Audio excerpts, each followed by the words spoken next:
আসসালামু আলাইকুম।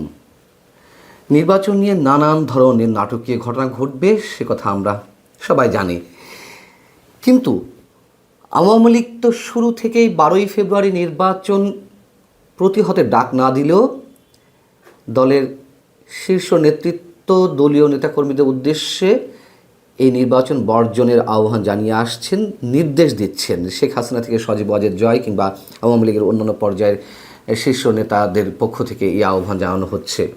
এমনকি গত সোমবার ভারতের কলকাতায় একটি অনুষ্ঠানে ভার্চুয়ালি যুক্ত হয়ে সরাসরি একটি বক্তব্যে সজীব ওয়াজেদ জয় দেশ বাঁচাতে হলে এই নির্বাচন বর্জনের আহ্বান শুধু দলীয় নেতাকর্মীদের উদ্দেশ্যেই নয়, দেশবাসীর উদ্দেশ্যেই তিনি আহ্বান জানালেন। এমনকি সামাজিক যোগাযোগ মাধ্যমে এই প্রচারণা তো শুরু হয়েছে যে নো ভোট নো ভোট, কিন্তু প্রকাশ্যে দেশের কোনো কোনো জায়গায় আওয়ামী লীগ নেতারা ধানের শীষের পক্ষে ভোট চাইছেন। ভেতরে আসলে কি ঘটছে? তারা নিজেদেরকে বাঁচাতে নিজেদের সিদ্ধান্তে ধানের শীষের পক্ষে প্রচারণায় নেমেছেন, নাকি দলীয় হাইকমান্ড অথবা স্থানীয় দলীয় নেতাদের নির্দেশে তারা এই কাজটি করছেন, নাকি অন্য কোনো সমীকরণ আসলে ভেতরে ভেতরে ঘটছে? যেমন আমরা বলতে পারি মাদারীপুর 1 আসন শিবচর উপজেলা নিয়ে যেটি গঠিত, সেখানে বিএনপির প্রার্থী নাদিরা আক্তার তার বিভিন্ন বৈঠকে সমাবেশে স্থানীয় আওয়ামী লীগের নেতাদের যারা দীর্ঘদিন পালিয়েছিলেন তারা প্রকাশ্যে এসে নাদিরা আক্তারের পক্ষে প্রচারণা চালাচ্ছেন, জয় বাংলাও স্লোগান দিচ্ছেন, একই সঙ্গে ধানের শীষেও ভোট চাইছেন। আওয়ামী লীগের এই নেতাদের দাবি যে তারা সাবেক চিফ হুইপ নূর আলম চৌধুরী লিটনের নির্দেশেই ধানের শীষের প্রার্থীর পক্ষে প্রচারণা চালাচ্ছেন। যদি সেটি হয়ে থাকে, নিঃসন্দেহে এটি ছোটোখাটো কোনো ঘটনা নয়। নূর আলম চৌধুরী লিটনও কোনো ফেলনা নেতা নন, আওয়ামী লীগের খুব শীর্ষ পর্যায়ের একজনই বটে এবং শেখ পরিবারের সদস্য। তো বিএনপির একাংশের আবার দাবি, বিএনপির একাংশের নেতারা কর্মীরা বলছেন যে মাদারীপুর 1 আসনটি আওয়ামী লীগ অধ্যুষিত এলাকা, জেলার বর্তমান ও সাবেক সব জনপ্রতিনিধি আওয়ামী লীগ ও সাবেক চিফ হুইপ নূর আলম চৌধুরী লিটনের অনুসারী।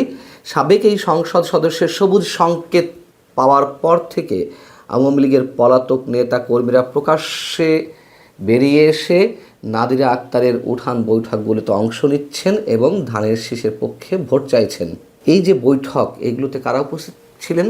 যেমন মঙ্গলবারই এ ধরনের বৈঠকে উপস্থিত ছিলেন উপজেলা আওয়ামী লীগের সাবেক সভাপতি থেকে শুরু করে যুবলীগ এবং স্থানীয় জনপ্রতিনিধি অর্থাৎ সাবেক চেয়ারম্যানদের অনেকেই সেই বৈঠকে উপস্থিত ছিলেন। আবার যিনি প্রার্থী ধানের শীষে নাদিরা আক্তার, তার বক্তব্যটিও অবশ্যই এখানে উল্লেখ করার মতন, কারণ আছে নিশ্চয়ই।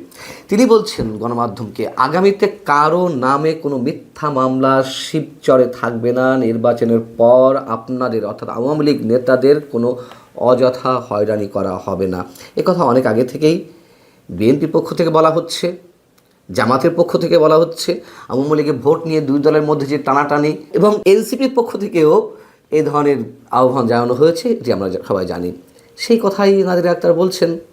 এদিকে নতুন একটি জরিপ বেরিয়েছে, সেই জরিপে দেখা যাচ্ছে যে আওয়ামী লীগ সমর্থকদের 48% পছন্দ করছেন বিএনপিকে আর 37.4% পছন্দ করছেন জামায়াতে ইসলামীকে।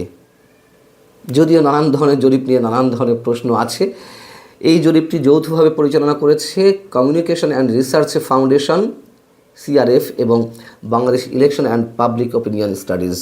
এমন একটা গুঞ্জন তো আছে যে আওয়ামী লীগের ভোটাররা ভোট কেন্দ্রে গেলে অবশ্যই তাদের সব ব্যালট বিএনপি বাক্সেই যাবে। আবার আওয়ামী লীগের নেতাদের মধ্য থেকেই এরকম অভিযোগ তো আছে যে 2024-এর 5 আগস্টের পর থেকে আওয়ামী লীগ, যুবলীগ, ছাত্রলীগ, কৃষক লীগ, শ্রমিক লীগ অর্থাৎ আওয়ামী লীগ এবং এর সহযোগী সংগঠনগুলো রয়েছে, তাদের নেতাকর্মীদের উপর স্টিম রোলার চালিয়েছে, মব সন্ত্রাস চালিয়েছে বিএনপি নেতাকর্মীরাই বেশি। তাদের জায়গা, জমি, ব্যবসা প্রতিষ্ঠান সব দখলে নিয়েছে বিএনপি নেতাকর্মীরা। অতএব তাদেরকে ছাড়া যাবে না, তাদেরকে ভোট দেওয়ার প্রশ্নই ওঠে না। এবং যারা বলছেন, অনেকে আবার বলছেন যে বিএনপির উপর প্রতিশোধ নেওয়ার জন্য আবার জামাতকেই তারা ভোট দেবেন। এটি আমার কাছে একেবারে অবিশ্বাস্য মনে হয় যে বিএনপির উপরে এক ধরনের ক্ষোভ থেকে জামাতকে ভোট দেবে, এটি আমার মনে হয় না। তবে হ্যাঁ, স্থানীয় পর্যায়ে ব্যক্তি বিশেষের জায়গা থেকে এরকম হতেই পারে, যারা নির্যাতনের শিকার হয়েছেন তারা সেই ধরনের আক্রোশ মেটানোর জন্য এটি করতেই পারেন, এটি অস্বাভাবিক কিছু না। কিন্তু ব্যাপক অংশে গড়ে জামাতকে ভোট দেবে কোনো সিদ্ধান্ত নিয়ে এরকমটি হওয়ার সম্ভাবনা একেবারেই 0%, এটি আমার কাছে মনে হয়। এখন আরও একটি সিমটম আমরা একটু হাজির করতে পারি সমীকরণ মেলানোর জন্য, যে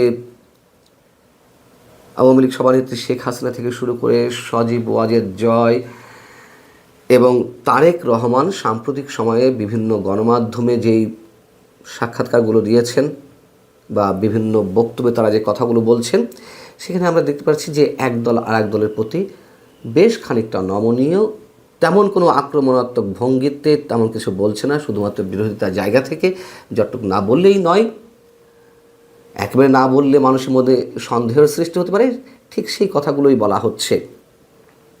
বরং যে কথাটি আমি শুরু থেকেই বলে আসছি, এই দেশকে বিশেষ কোনো অশুভ শক্তির হাত থেকে বাঁচাতে আওয়ামী লীগ এবং বিএনপিকেই একসাথে রাজপথে নামতে হবে, আন্দোলন গড়ে তুলতে হবে, সেদিকেই সম্ভবত যাবে। তো এই সব জায়গা থেকে কি সত্যি গোপন কোনো সিদ্ধান্ত নেওয়া হয়েছে আওয়ামী লীগের একেবারে ভেতর থেকে?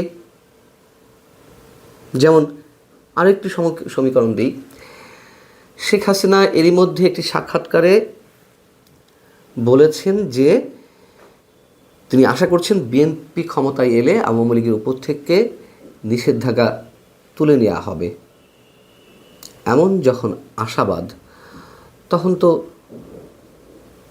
যদি দলীয়ভাবে এমন কোনো সিদ্ধান্ত নেওয়া হয় যে না, নির্বাচনে যাবে, ভোট কেন্দ্রে যাবে আওয়ামী লীগের ভোটাররা এবং বিএনপির পক্ষে সিল মারবে, এবং একই সঙ্গে আরও যে হিসেবটি, তা হচ্ছে গণভোট নিয়ে যে প্রচারণা চালানো হচ্ছে সরকারের পক্ষ থেকে এবং বিশেষ শক্তির পক্ষ থেকে, সেই গণভোটে নাতেই সিল মারা হবে।